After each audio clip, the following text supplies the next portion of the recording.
요한복음 13장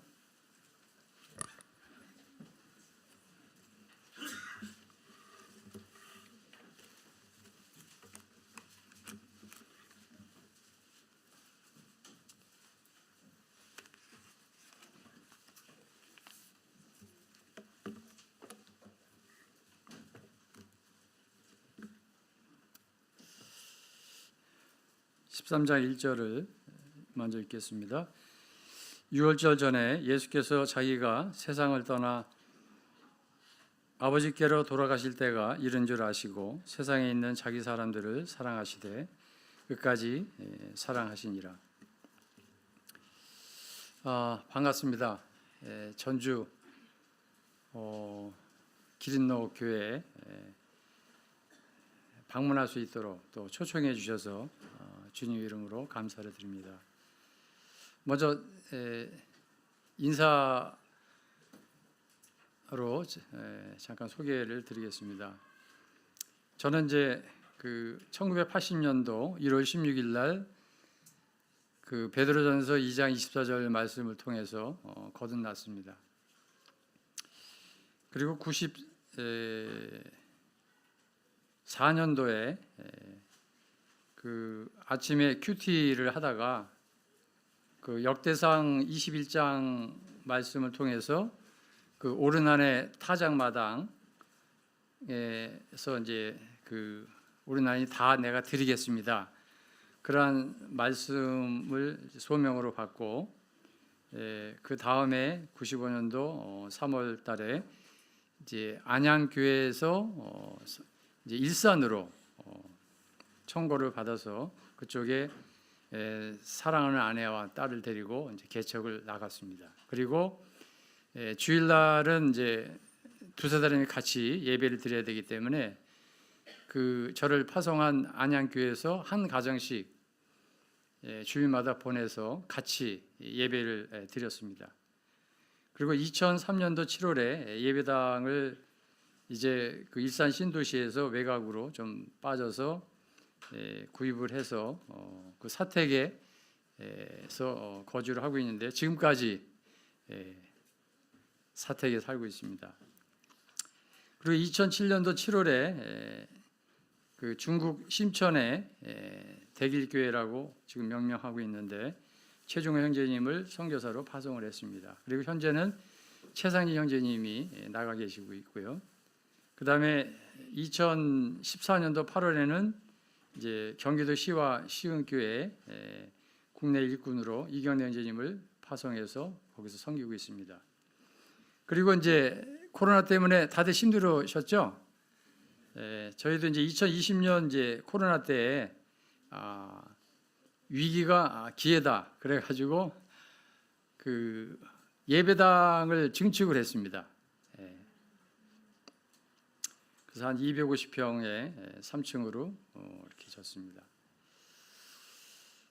그리고 이제 그때 또 참 주님을 사랑하는 형제님 정우시 형제님이라고 계셨는데 2020년도 예배당을 증축할 때 3월에 필리핀 세부에 빵남교회 동역차 지금 선교사로 저희들이 파송을 했습니다.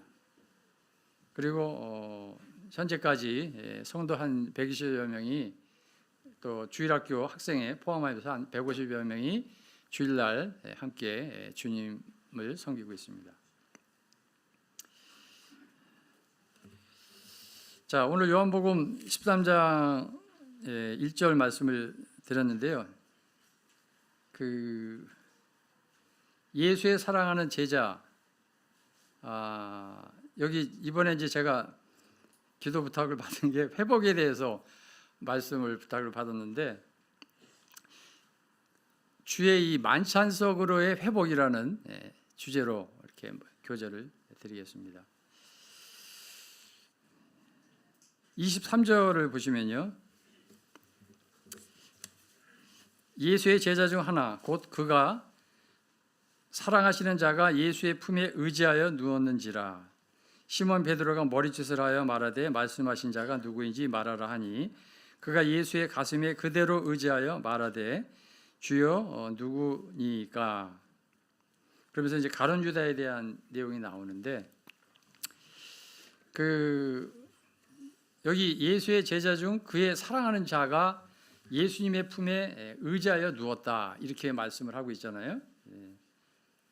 그래서 이제 의지한다는 것은 누구한테 기댄다 이런 뜻입니다. 그래서 그가 예수님의 가슴에 그대를 의지하여, 그러니까 그 앞에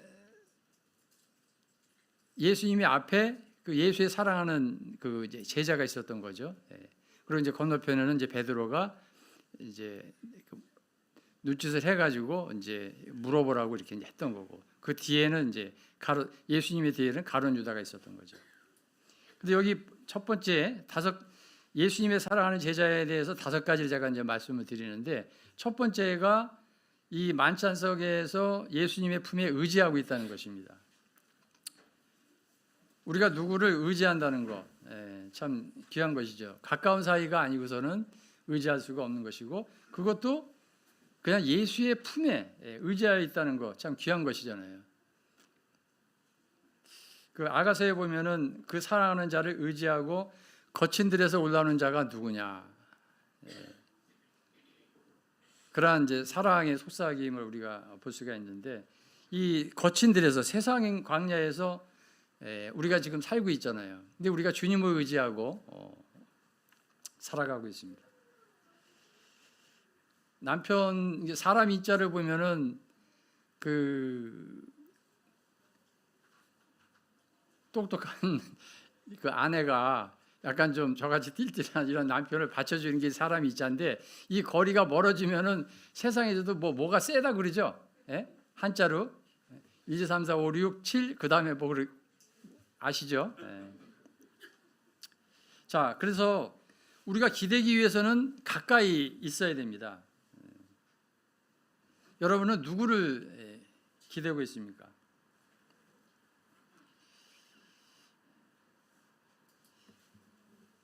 잠언 3장 7절에 보면은 너는 마음을 다하여 여호와를 의뢰하고 내 명철을 의지하지 말라. 우리는 이제 자기 생각, 자기의 경험, 그걸 많이 의지하고 있잖아요. 그 탈무드에 보면 이런 게 있어요. 부모가 자식을 교육을 시킬 때 이렇게 높은 데서 자녀한테 뛰어내리라고 했을 때 몇 번씩 이렇게 한 번, 두 번 이렇게 안아줍니다. 그럼 아이가 재밌어가지고 이제 아버지한테 안기는데, 3번째 뛰어내릴 때는 아버지가 안아주지 않고 비켜버린다고 합니다. 그래서 아이가 이렇게 다치도록, 뭐 심하게 다치는 건 아니죠. 그러면서 아이한테 의지할 사람은 부모도 아니다. 하나님만 의지하라. 그걸 이제 교훈으로 가르친다고 합니다.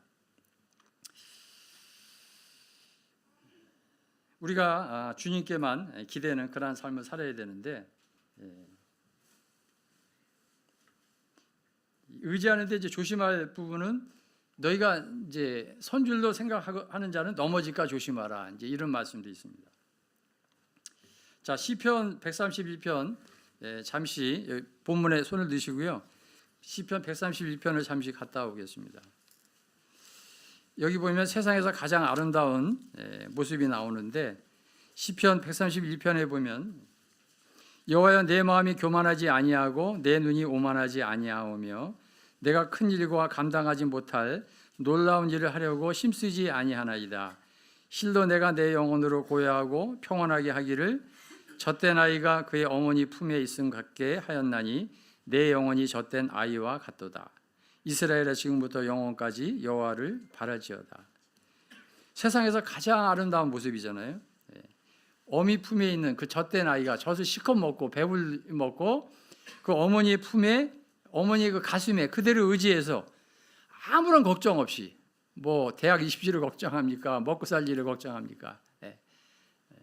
그냥 어머니의 품에 맡기고 고요하게 평안하게 앉아있는 그 안긴 모습, 그것을 바라보는 엄마의 눈, 가장 아름다운 눈이라고 합니다.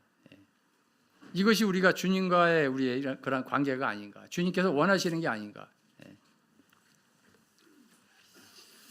그래서 첫 번째 그 예수의 사랑하는 제자가 성육신하신 이 하나님의 품을 자기 마치 베개를 삼아서 그 특권을 가지고 의지하고 있는 이러한 모습. 그 다음에 또 예수의 사랑하는 제자가 두 번째 장면을 보겠습니다. 요한복음 19장입니다.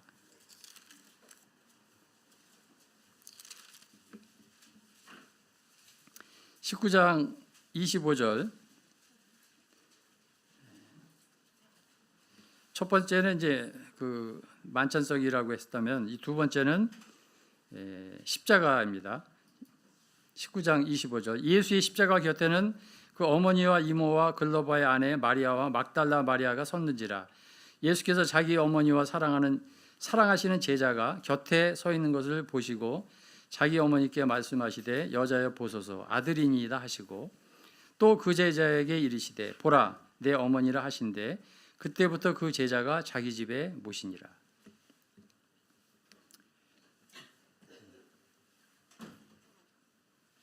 그 신문을 예수님이 당하실 때 제자들은 다 도망갔는데 끝까지 남자의 체면을 세워준 젊은 그런 사도였죠. 그리고 지금 여기 십자가 옆에 서 있는데 십자가는 세상에서 가장 인기 없는 그런 자리입니다. 근데 제자들이 다 도망갔는데 그 중에 제자 하나가 거기 섰는 것을 보셨습니다. 우리는 여기서 이제 질문을 받게 되죠.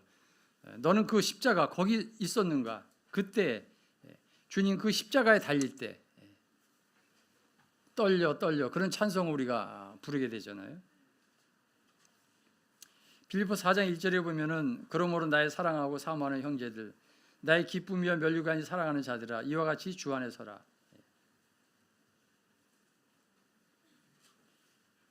또 빌립보서 1장 27절에 보면 오직 너희는 그리스도 복음에 합당하게 생활하라. 이는 내가 너희를 가보나 떠나 있으나 너희가 일심으로 서서 우리가 이 한마음이 돼서 육신과 세상과 이 사탄의 공격을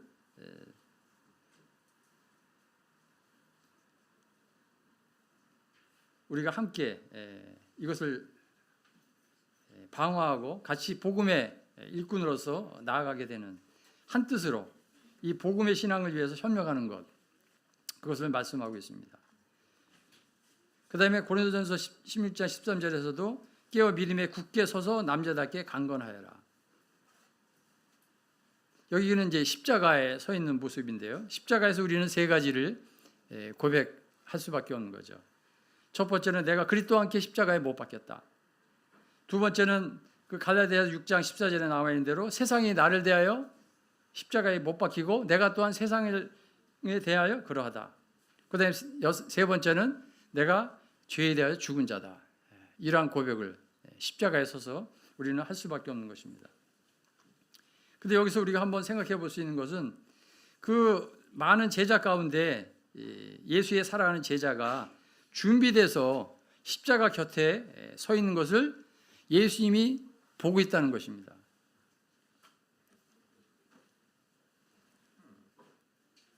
우리가 십자가 곁에 서 있어야 되는데 여기서 또 주의할 점은 시편 1편 1절에 있는 대로 복 있는 사람은 악인의 꾀를 쫓지 아니하고 죄인의 길에 서지 아니하며 오만한 자리에 앉지 아니하고 우리가 십자가 곁에 서 있느냐 아니면 죄인의 자리에 서 있느냐 우리가 선택을 해야 되죠.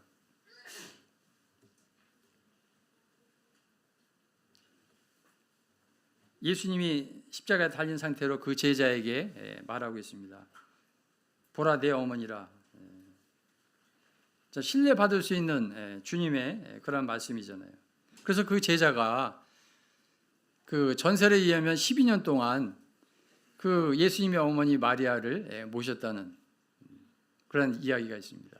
그래서 그런지 그는 100살이 넘도록 살았습니다. 에베소서에 나와 있는 대로 내 부모를 주 안에서 공경하라. 이것이 내가 잘되고 땅에서 장수하리라. 그래서 그가 100살 가까이 살았던 그런 모습을 우리가 볼 수가 있습니다. 그 다음에 세 번째 예수의 사랑하는 제자가 이제 십자가에서 주님이 이제 죽으신 묻히신 무덤으로 옮기게 됩니다. 요한복음 20장입니다. 세 번째 20장 1절부터 읽겠습니다. 안식 후 첫날 일찍이 아직 어두울 때 막달라 마리아가 무덤에 와서 돌이 무덤에서 옮겨진 것을 보고 시몬 베드로와 예수께서 사랑하시던 그 다른 제자에게 달려가서 말하되 사람들이 주님을 무덤에서 가져다가 어디 두었는지 우리가 알지 못하겠다 하니 베드로와 그 다른 제자가 나가서 무덤으로 갈새 둘이 같이 다름질하더니 그 다른 제자가 베드로보다 더 빨리 달려가서 먼저 무덤에 이르러 구풀에 세마포 놓인 것을 보았으나 들어가지는 아니하였더니. 여기 그 예수의 사랑하는 그 제자가 이제 달려갔다 이런 말씀이 있는데, 보통 이제 다른 지역 모임에 초청받는 경우에 보면은 형제님들이 식사를 대접을 하는데, 오늘은 제가 놀라운 걸 봤는데 자매님들이 식사를 대접을 하더라고요. 세상에 이런 일이 있는가. 역시 전주는 틀리다 봤는데, 여기 지금 장면에 보면은 달리기를 누가 먼저 했죠? 형제들이 아니고 막달라 마리아 이 자매님이 먼저 달려간 거예요. 그 주님의 이 소식을 듣고, 부활한 소식을 듣고. 그러니까 참 좀 창피해요, 형제들 입장에서는. 근데 그걸 딱 듣고 여기 나오는 베드로는 나이가 먹었거든요. 근데 예수의 사랑하는 제자, 그리고 젊거든요.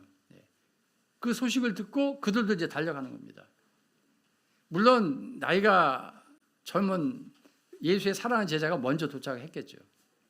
근데 믿음은 사실 베드로가 줘서 이후에 보면은 그 무덤으로 들어가는 건 베드로가 들어갔는데, 여기서 우리가 세 번째 살펴볼 수 있는 것은 주님의 이 죽으신 이 무덤에서 달려갔다는 것입니다. 달려가는 것. 예수님의 죽으심과 부활을 바라보면서 우리가 달려갑니다. 우리의 신앙은 장거리 경주와도 같습니다. 특별히 이 전주에서도 많은 교회가 있는데, 일반 교회는요 그냥 100m 달리기와 같아요. 근데 우리 모임은 어떻습니까? 110m 허들 경기. 그 110m 결승점에 도착하려면 10개의 장애물을 건너야 돼요. 그죠? 뭐 너희는 어떠냐, 뭐가 어떻다, 이런 거 다 물어보잖아요. 그죠? 대단한 분들입니다. 우리는 이 장애물 경기와 같은. 그다음에 이 신앙은 단거리가 아니고 장거리예요.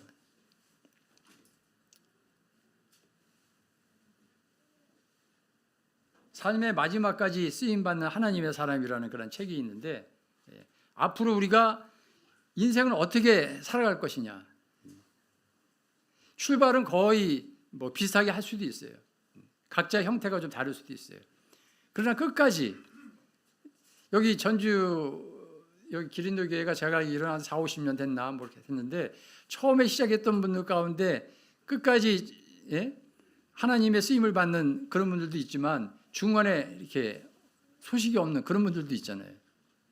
신앙은 장거리 경기와 같습니다. 갈라디아 5장 7절에 보면 너희가 다름질을 잘하더니 누가 너희를 막아 진리를 순종치 않게 하더냐.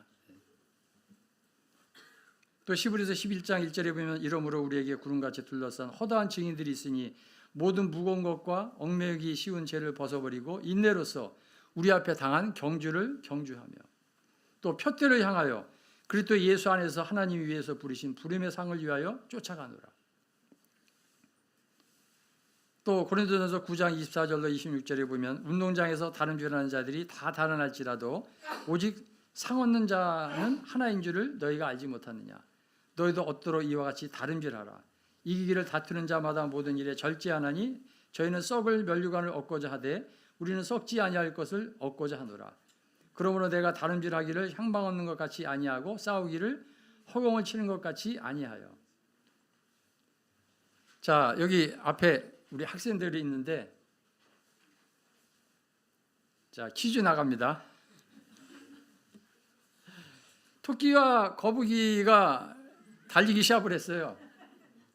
저기 빨고는 이분 학생이 제일 어린 것 같은데 누가 이겼어요?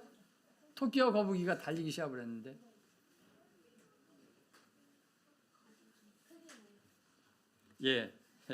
거북이가 이겼죠. 토끼는 아시는 대로 그 목표를 보지 않고 그 거북이를 본 거거든요. 근데 거북이는 목표를 보고 간 거거든요. 우리 신앙이 그와 같습니다.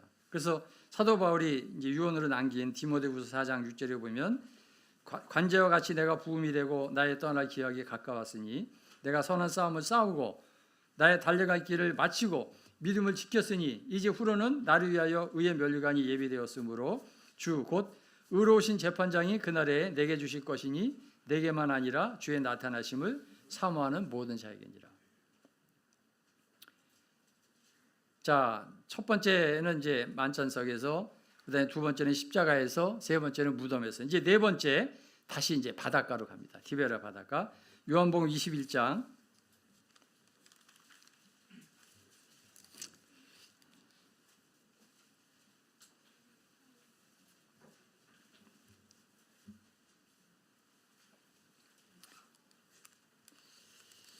21장 1절 읽겠습니다. 그의 예수께서 디베라 호수에서 또 제자들에게 자기를 나타내셨으니 나타내신 일은 이러하니라.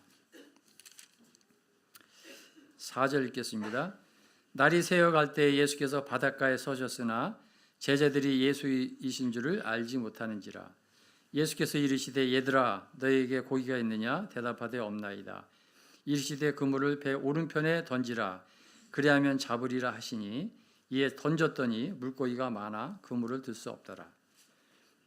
7절 같이 읽겠습니다. 시작. 예수께서 사랑하시는 그 제자가 베드로에게 이르되 주님이시라 하니 시몬 베드로가 벗고 있다가 주님이라 하는 말을 듣고 겉옷을 두른 후에 바다로 뛰어내리더라. 예, 감사합니다. 다른 제자들은 육지에서 거리가 불과 한 50간쯤 되므로 작은 배를 타고 물고기 든 그물을 끌고 와서 쭉 내용이 나오고, 이제 주님이 이제 참 그 동질감을 나타내기 위해서 지금 잡은 생선을 좀 가져오라. 그 다음에 참 숯불에다가 생선과 떡을 이렇게 구워 놓으시고 또 제자들에게 와서 조반을 먹으라. 이제 이런 주님의 사랑의 그러한 초청을 우리가 보게 됩니다. 여기서도 이제 예수의 사랑하는 그 제자가 그 주님의 이제 죽으심과 그 부활을 본 이후에 다시 이제 세상으로 돌아가고자 하는, 먹고 사는 문제로 돌아가고자 하는, 우리가 신앙생활 하다 보면 그렇죠. 근데 하나님께서는 제가 13장 1절에 읽은 대로 세상에 있는 자기 사람들을 사랑하시되 끝까지 사랑하시잖아요. 그러니까 찾아가잖아요. 신방하는 거잖아요. 그죠? 현장으로 찾아가서 그 상황을 하나님께서 다 만들어 이제 다 놓으신 거죠. 그들을 사랑하기 때문에. 근데 밤새도록 잡았는데 아시다시피 한 마리도 이제 못 잡은 거예요.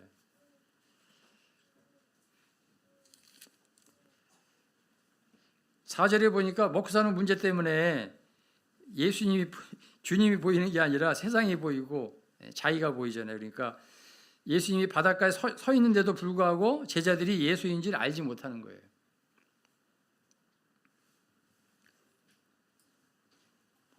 근데 6절에 보니까 그물을 배 오른쪽에 던지라. 그런 얘기를 딱 했을 때, 그래야만 이제 잡으리라 했을 때 이제 결과적으로는 153마리가 잡혔는데, 이때 이제 베드로도 있었고 예수님의 사랑하는 제자가 있었잖아요. 근데 예수의 사랑하는 제자는 그 주님의 다정스러운 사랑스러운 그 가청 주파수 목소리를 인지하고 있었던 거예요. 그래서 과거에 3년 반 전에 베드로와 자기를 주님께서 사람 낳는 어부로 부르실 때 그 음성, 똑같은 그런 현장, 그때 당시에는 깊은 데로 가서 그물을 던지라고 했잖아요. 그 모습을 그는 기억하고 있었던 거예요. 그리고 결과적인 이야기입니다만 그 요한복음 13장에서 우리가 읽지는 않았지만 주님이 그 이제 유월절 그 자리에서 예수님의 제자들의 발을 닦아줬잖아요. 그거 우리가 상상하기도 참 어려운 그런 장면이잖아요. 참 주님이 우리들의 그 냄새나는 발을 닦아준다는 것. 선생이 제자의 발을 닦아준다는 거, 사장님이 종업원들의 발을 닦아준다는 거, 부모가 자식의 발을 닦아준다는 거. 물론 어렸을 땐 그렇게 할 수 있죠. 근데 다 지금 어른이거든요.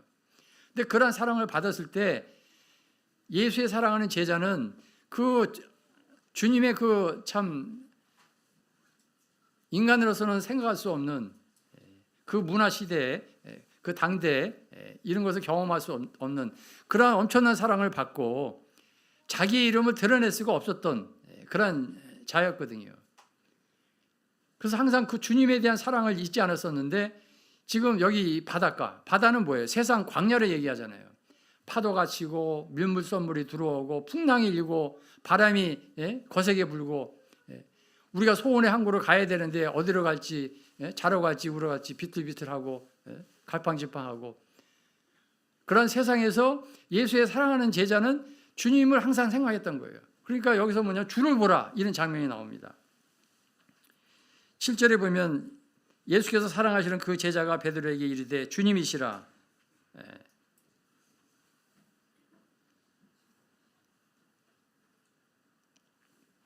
주님이시라 이렇게 고백을 합니다. 그렇게 했을 때 이제 시몬 베드로는 성격이 좀 재미있는 분이잖아요. 그러니까 먹고 사는 문제 때문에 그런지 모르지만 벗고 있다가 주님이라는 말을 듣고 이제 정신이 차려서 겉옷을 두른 후에 바다로 이제 뛰어내려서 이제 이런 장면이 전개되는 것을 봅니다. 히브리서 12장 2절에 보면 믿음의 주여 또 온전케 하시는 이 예수를 바라보자. 우리가 항상 주님을 주목해야 되잖아요. 저는 그 앞에 있는 즐거움을 위하여 십자가를 참으사 부끄러움을 개의치 아니하시더니 하나님 보좌 우편에 앉으셨느니라.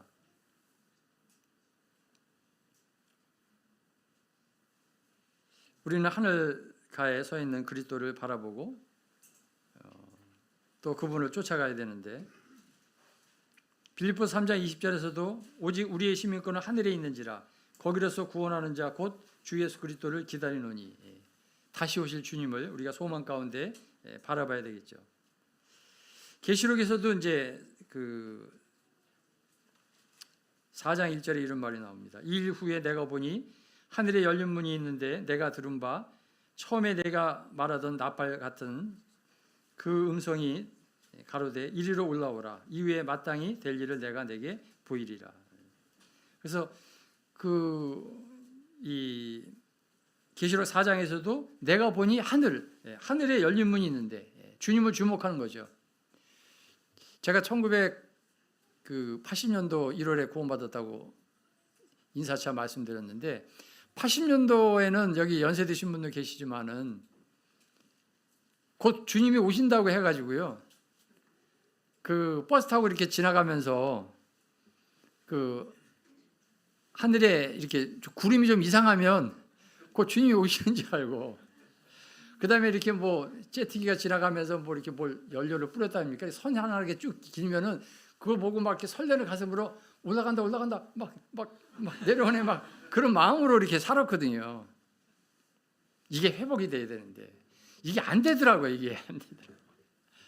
그때 당시 그거는 이제 뭐 주님이 80년대 안 오셨지만은 어떤 그런 마음으로 우리가 살아가야 되는데 제 마음이 그게 왜 회복이 안 되는지 지금은 그때보다 벌써 한 40년이 넘었잖아요. 너무나 주님의 오심이 가까운데 이 마음이 진짜 칼로 이 가슴을 베어야 되는 건지 그 마음이 안 생기는 거예요. 주님 오심에 대한 마음이. 좀 얘기가 좀 다른 쪽으로 갔습니다만 계시록 4장 2절에도 내가 내 곧 성령에 감동하였더니 보라 하늘에 보좌를 베풀었고 그 보좌 위에 앉으신 이가 있는데 이제 스데반의 예를 들면요. 사도행전 7장 55절에 그런 말씀이 있습니다. 스데반이 이제 하늘에 계신 주님을 쳐다보게 되는데 스데반이 성령이 충만하여 하늘을 우러러 주목하여 하나님의 영광과 및 예수께서 하나님의 우편에 서신 것을 보고 말하되 보라 하늘이 열리고 인자가 하나님 우편에 서신 것을 보노라. 이렇게 한 서너 번 계속 주님을 본다 이런 말이 나오거든요. 근데 우리는 자꾸 세상을 보고 아까 십자가에서 고백한 게 내가 세상이 나에 대해서 죽었다고, 나도 세상에서 죽었다고 했는데 주님을 보지 못하고. 여하튼 이 스데반은 그 순교하면서 돌로 맞아가면서 무릎 꿇고 그 마음이 충만하니까 계속 주님을 바라보니까 주님이 자기를 붙잡고 있는 것을 그가 보고 있었기 때문에 오히려 그 주님이 십자가에서 고백한 그 간증을 그대로 하는 거예요. 주여 저들의 죄를 돌리지 마시옵소서. 그리고 이 말을 하고 순교했던 것을 보게 됩니다. 그래서 우리가 이 네 번째 예수의 사랑하는 제자가 이 바다와 같이 험난한 이 세상을 살아가면서 항상 주님을 바라보는, 또 주님을 부르는 예수의 사랑하는 제자가 주라 이렇게 얘기한 것처럼 주 예수여 오시옵소서 마르나타, 이러한 고백이 우리에게 있어야 되지 않는가 생각이 됩니다. 그 다음에 이제 마지막으로 다섯 번째, 같은 이어지는 장면인데요. 요한복음 21장 19절부터 읽겠습니다.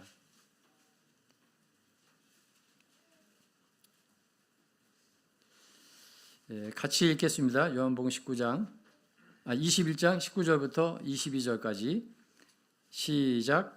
이 말씀을 하심은 베드로가 어떠한 죽음으로 하나님께 영광을 돌릴 것을 가리키심이로라.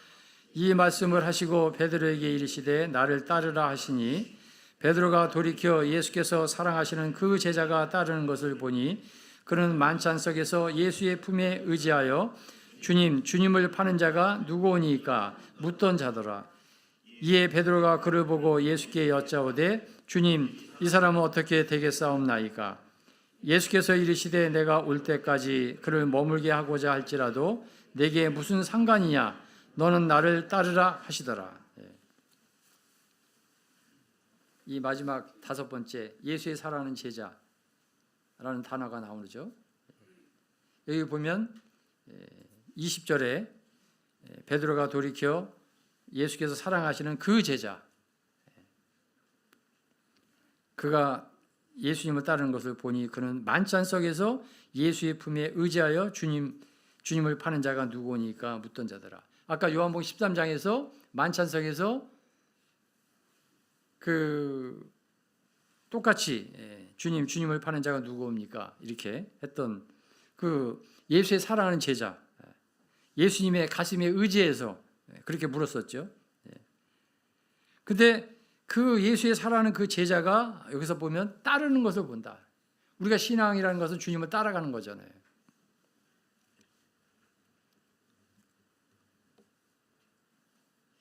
이 베드로가 주님은 이제 베드로한테 너는 상관 말고 나를 따르라 이렇게 했는데 이후에 이 베드로 전서를 쓰면서 베드로전서 2장 21절에서 이를 위하여 너희가 부르심을 입었으니 그리스도도 너희를 위하여 고난을 받으사 너에게 본을 끼쳐 그 자취를 따라오게 하려 하셨느니라. 그 베드로전서에 보면 이제 고난 뭐 이런 부분도 많이 나오잖아요. 그래서 베드로가 이렇게 변화된 것을 보게 됩니다. 그리고 여하튼간에 이제 이 베드로나 예수의 사랑하는 제자나 처음에는 침례 요한을 따라가다가 주님을 만나게 됐잖아요. 초기에. 그리고 이 마지막 장에는 두 제자가 주님을 따라가는 그런 모습을 보게 됩니다. 그리고 특별히 이 요한복음 쓴 기자가 20절에 얘기할 때 예수의 사랑하는 그 제자가 따르는 것을 보니 하면서 그는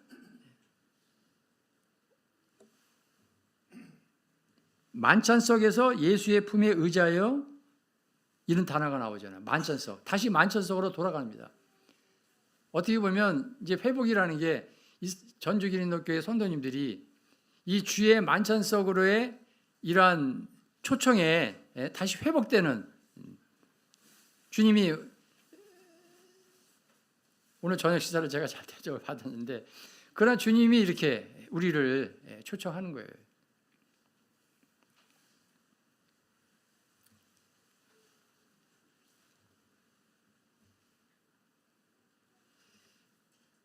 서두에 말씀드린 대로 따라가기 위해서는 우리가 가까이 있어야 됩니다.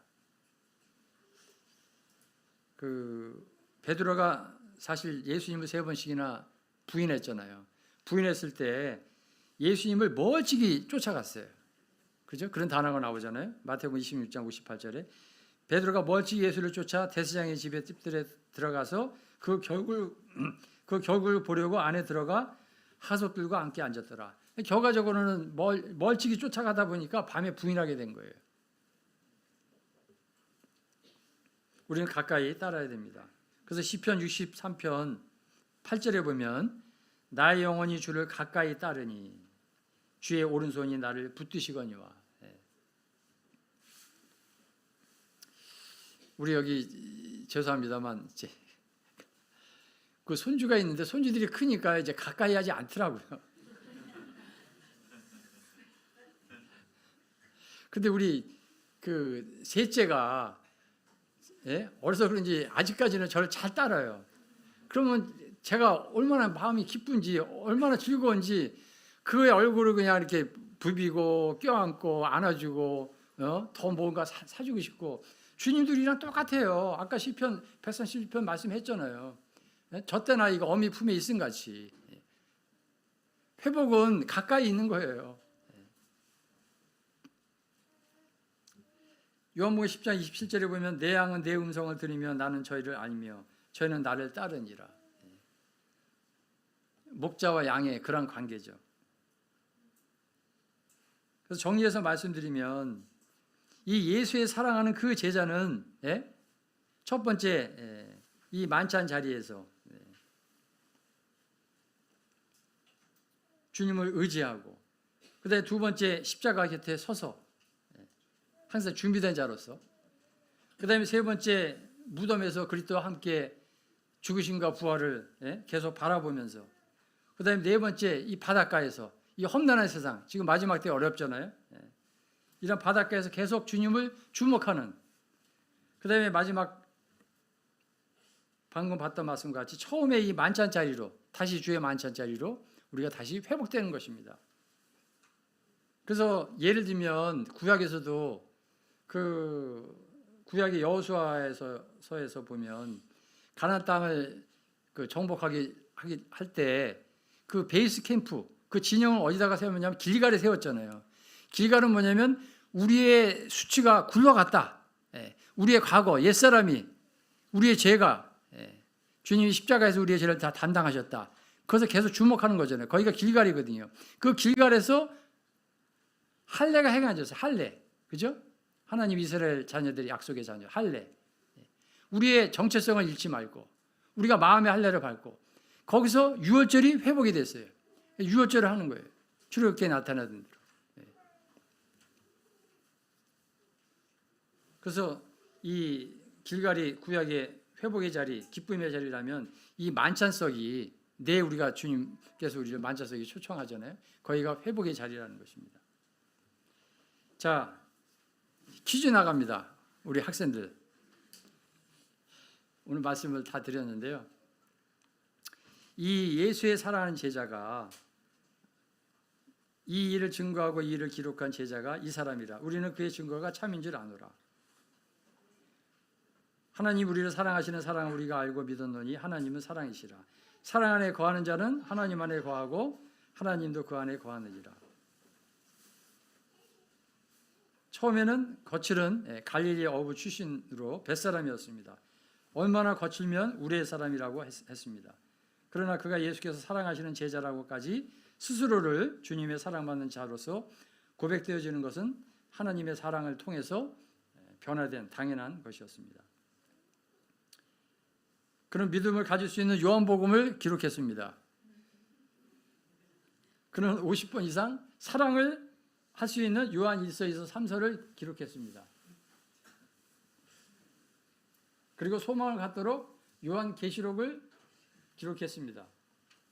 그리고 마지막 노령의 밤모섬에 유배될 때도 뜨거운 가마솥에 그가 던져졌을 때도 예수님의 사랑 안에 있었다고 합니다.